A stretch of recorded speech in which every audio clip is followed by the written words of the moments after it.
इतनी चिढ़ है। 2029 में हम फिर दो हाथ करेंगे, चाहे वो कांग्रेस की प्रत्याशी हो या आजसू के हो। सरकार बदलने में समय नहीं लगता है। अगर सरकार बदल गई तो मोड टीट फॉर टेट वाला रहे तो पता नहीं आपका पोस्टिंग कहाँ करेगा, नहीं करेगा, ठिकाना नहीं। सबसे बया खेपा कार्यकर्ता हम नहीं है। अगर हम खाली एक इशारा करते तो की भद लड़की कोई नहीं जाना है। मांडू वाले विधायक है, ये तो हमारा नामे से अपना मुंह काट के बात खुला। अभी मान के चलिए हम ही विवाह नहीं किए हैं, कल को अगर विधायक जी का दूर का सालिए से हमारा बिया हो गया, कभी मुंडन करने ससुराल जाना हुआ तो क्या बोलेंगे, नहीं डुमरी विधायक लाइन में लगे हैं, हम दूसरा लाइन में लगेंगे। गर्दन का बलिदान देकर अपनी गर्दनों को कटा के ये राज्य बनाया। राज बनने के बाद भी सीधे सर पे गोलियां मारी जा रही है। ये लोकतांत्रिक देश है। ये अपने गांव को बचाने का समय है। अभी देवरानी जेठानी में मुंह फुलाने का समय नहीं है। आज आप देख लीजिए क्या नहीं हो रहा है। इतना कमीशन का सीएमओ लोग भूखा हो गया। सीएमओ यानी जब मुख्यमंत्री के शागिर्द होते हैं तो डायरेक्ट वीडियो और सीओ को फोन करते हैं और उन्होंने ये कह के रखा है कि विपक्ष के जो नेता है उनकी बातों को अनसुना करना है।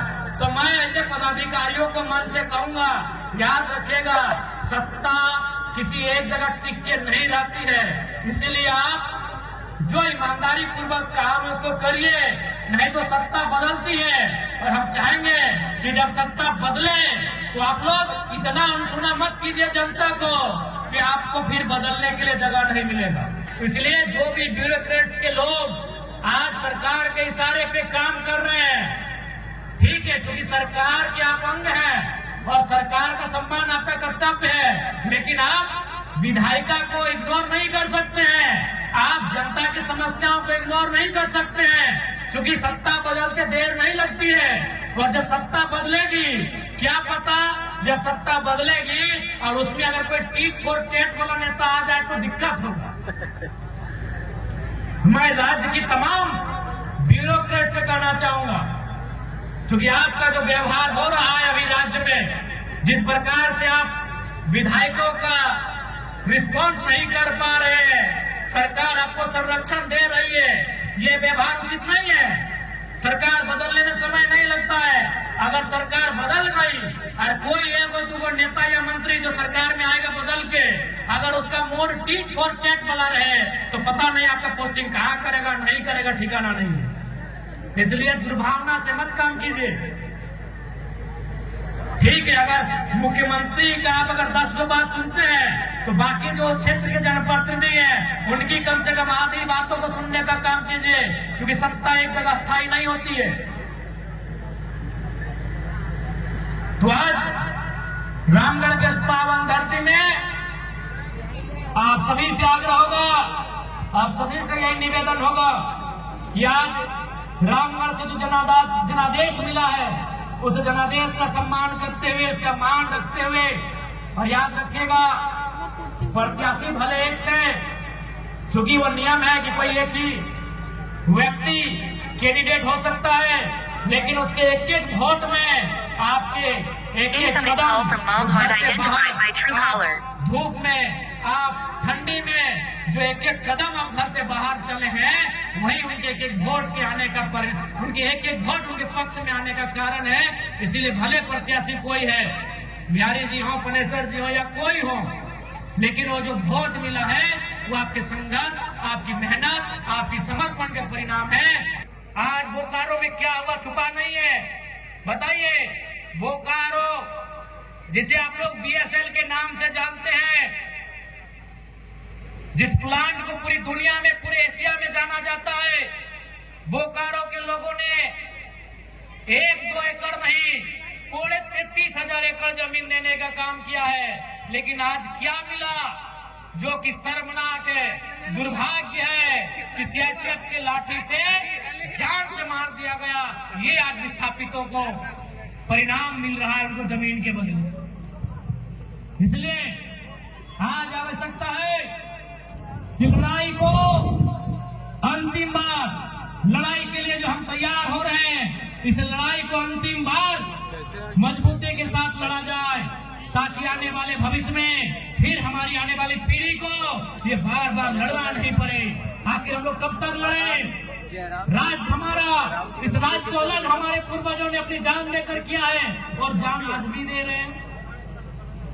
कितना ताज्जुब की बात है, हमारे पूर्वजों ने इस राज्य को अपने लहू से सींचा, अपने सरों का, अपने गर्दन का बलिदान देकर अपनी गर्दनों को कटा के ये राज्य बनाया।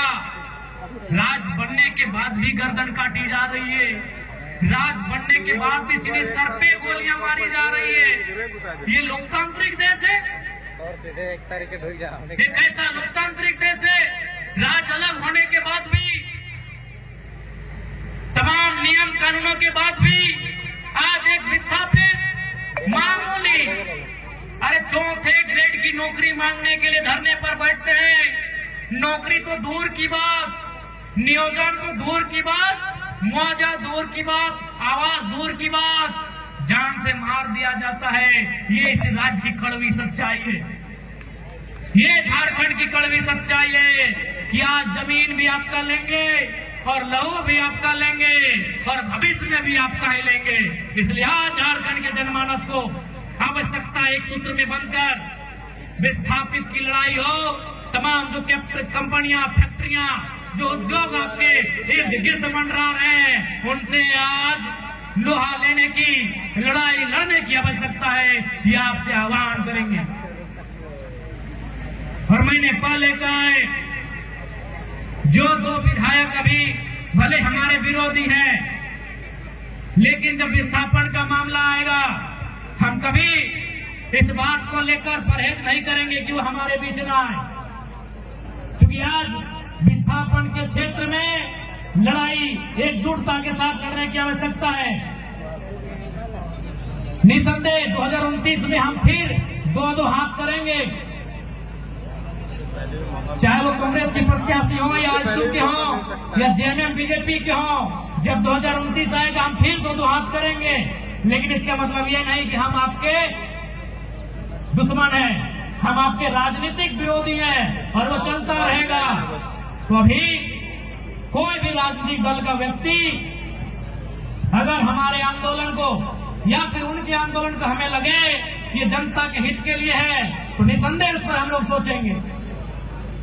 और मैंने पहले ही कहा है कि राजनीति अलग चीज है, समाज अलग है और विस्थापितों का दर्द और समस्या अलग है।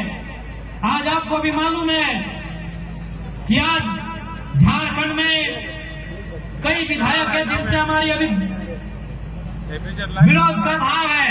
वो भाव विधानसभा में रहेगा, वो भाव चुनाव में रहेगा, लेकिन इसका मतलब ये नहीं कि वो भाव समाज में रहेगा। हम लोग उस विचारधारा के लोग नहीं है। अभी आपके ये मांडो वाले विधायक है, ये तो हमारा नामे से अपना मुंह काट के बात बुलाते हैं कि क्या करिएगा। हम मांडो के विधायक जी को कहेंगे कि भाई आपसे हमारी राजनीतिक मतभेद रहेगी, लेकिन सामाजिक मतभेद नहीं है। अभी मान के चलिए हम ही विवाह हुआ नहीं किए हैं, कल को अगर विधायक जी का दूर का साली से हमारा ब्याह हो गया तो क्या, अगर मान के चले कभी मुंडन करने ससुराल जाना हुआ तो क्या बोलेंगे, नहीं डुमरी विधायक लाइन में लगे, हम दूसरा लाइन में लगेंगे। तो बड़ी मुंह कान कपार फुलाते हैं। उनके दो चार कार्यकर्ता भी आए हैं तो उनको संदेश दीजिएगा कि जनता के लिए काम करें। बाकी 29 सामने आएगा, दो हाथ करेंगे, कोई समस्या नहीं है। लेकिन हम लोग उस भावना से, दुर्भावना से राजनीति में नहीं आए हैं। हम लोग जनता की समस्या के समाधान के लिए आए हैं और उस समाधान ही हमारा पहला लक्ष्य होगा, इस बात को कहना चाहेंगे। इसलिए आज क्योंकि अब कुछ ही पलों में ऐसा लगता है कि रामगढ़ में नए नए आंदोलनों की शोर सुनाई देगी। नए नए आंदोलनों का रामगढ़ की धरती में आगाज होगा। इसलिए हम चाहेंगे कि रामगढ़ के तमाम हमारे साथीगण, दीदीगण सभी बैठे और बैठकर निष्कर्ष निकाले। क्योंकि लोगों ने जो हमें वोट दिया है उनसे पूछिएगा, क्या उन्होंने हमें विधायक बनाने के लिए वोट दिया है? नहीं, उन्होंने हमें इसलिए वोट दिया है कि उनको लगता है इनको वोट देंगे तो हमारे हक अधिकार की रक्षा होगी। इसलिए आज चुनाव पार हो चुका है, अब हमें भी आपसी जो अंतःकलह है उसे दूर करते हुए चाहिए कि रामगढ़ में जो नई रूपरेखा तैयार होगी आंदोलन को लेकर उसे धार दिया जाए। मैं आपसे यह आह्वान करूंगा। चूंकि समय फिर हमें डुमरी वापस जाना, आज लगभग बहुत सारे कार्यक्रम हैं और ये आपकी दुआ है, आपकी प्रार्थना है कि हम लोग इतना दौड़ पा रहे हैं। हमारी जगह शायद कोई दूसरे विधायक होते ही अपनी प्रशंसा नहीं कर रहे हैं तो शायद वो बेड रेस्ट में होते। एक दिन में 4-5 जिला में जाके उपस्थित होना आसान काम नहीं होता है। अभी रामगढ़ जिला मांडू, फिर गोमिया होकर निकलेंगे, बिशुनगढ़, बेरमो, डुमरी होते हुए टुंडी, बागमारा। एक दिन में औसत 7-8 विधानसभा का चक्कर काटना पड़ता है, क्योंकि लोगों ने अपेक्षा के साथ वोट दिया है। और हम लोग जितनी रात तक सामर्थ्य रहता है, 2-3 बजे रात तक भी संभव है तो हम लोग प्रयास करते हैं उनका समस्या अगर है तो सुने, वहां खड़ा हो। इसलिए समय का थोड़ा अभाव है। बाकी इतना ही कहेंगे कि रामगढ़ में जो हमें जनादेश मिला है उस जनादेश का एक ही कारण है कि रामगढ़ की शोषित वंचित लोगों ने आपको वोट किया है। ऐसा नहीं है, कुछ संपन्न लोगों ने भी हमारी विचारधारा के कारण वोट किया है, उनका धन्यवाद। कुछ, लेकिन मैक्सिमम जो लोग हैं वो शोषित वंचित हैं जिन्होंने आपको वोट किया है। मैक्सिमम वो शोषित वंचित लोग हैं, वे हालात से मारे, वो दुखियारे लोग हैं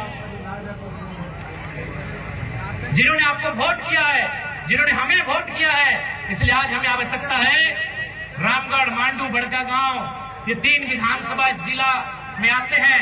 रामगढ़ पूरा, मांडू और बड़कागांव आधा आधा आता है। तो निसंदेह ये तीनों विधानसभा आने वाले दिनों में विस्थापन की एक समस्या का सामना करेंगे और उस समस्या का निदान हम तभी पाएंगे जब हम उस लड़ाई को उस दिशा में लड़ेंगे। इसलिए समय का थोड़ा अभाव है। इसके बाद पुनः हम लोग को कई कार्यक्रमों में शिरकत होने जाना है। आज इस कार्यक्रम के संचालन के लिए, ट्रांसपोर्ट के लिए आंदोलन होना चाहिए था, हिस्सेदारी के लिए, लेकिन झारखंड के लोगों के साथ ये सोतेला व्यवहार है कि हम लोग बिजली, सड़क, पानी के लिए आंदोलन कर रहे हैं। इसलिए आज झारखंड के जनमानस को भी चेतना चाहिए कि आप इस भूभाग के मालिक हैं। अब आंदोलन जब भी हो मालिकियत के लिए होना चाहिए, मालिकाना हक के लिए होना चाहिए। ये झारखंड वासियों को मैं कहना चाहूंगा। और आज ये दौर बदला है, ये समय बदला है, हमारी सोच बदली है। आज कुछ दिन पहले गोला की बहन लोग थी, कितना सुंदर रूप से अफसर के सामने आंख से आंख मिलाकर बात कर रहे थे कि नहीं? तो ये तो इस दौर को हमने बदला है। भले हम लोग श्रेय लेना पसंद नहीं करेंगे, लेकिन ये सच्चाई है कि राजनीति में जयराम महतो के एंट्री से ये तो हुआ है कि 16, 15, 17 साल की लड़कियां भी जीएम रैंक के अधिकारी से आंख मिला के बात कर पा रही हैं। ये हुआ है, इसको मानना होगा। अधिकारियों से बात करने में हमें संकोच लगता था। होने हम माई बाप करके बात करते थे, सर करके बात करते थे। आज ये दौर आया है कि हम आंख दिखा के बात करते हैं, रवाब से बात करते हैं और उन्हें बताते हैं यूर सर्वेंट। हम उन्हें बताते हैं ये तो बदला हुआ है। और इतना तो जरूर कहेंगे, जितना जेल कैंप के विधायकों की संख्या बढ़ेगी, जितना जेल कैंप पार्टी मजबूत होगा, इस राज्य में यहाँ के लोगों का हक अधिकार को उतनी मजबूती मिलेगी। ये आपको कहना चाहेंगे। पहले कोई भी घटना होती थी मजदूरों के साथ तो क्या होता था, क्या नहीं होता था, कोई नहीं जानता है। आज अगर एक मजदूर को खरोच भी आता है तो उसके लिए एक जोरदार आंदोलन होती है, जोरदार लड़ाई होती है और कंपनी को बाध्य होकर मुआवजा देना पड़ता है। एक सा माहौल क्रिएट हुआ है। हाँ बिल्कुल, गंगा में तो हमारे भाई लोग तो है ही, हमारी दीदी लोगों ने अच्छा खासा मोर्चा संभाला है। जी हाँ, हमारी दीदियों ने रामगढ़ और मांडू में जो मोर्चा संभाला है वो बिल्कुल प्रशंसा के योग्य है। और बाकी जो हमारी बहनें हैं उन्हें भी सीखने की आवश्यकता है कि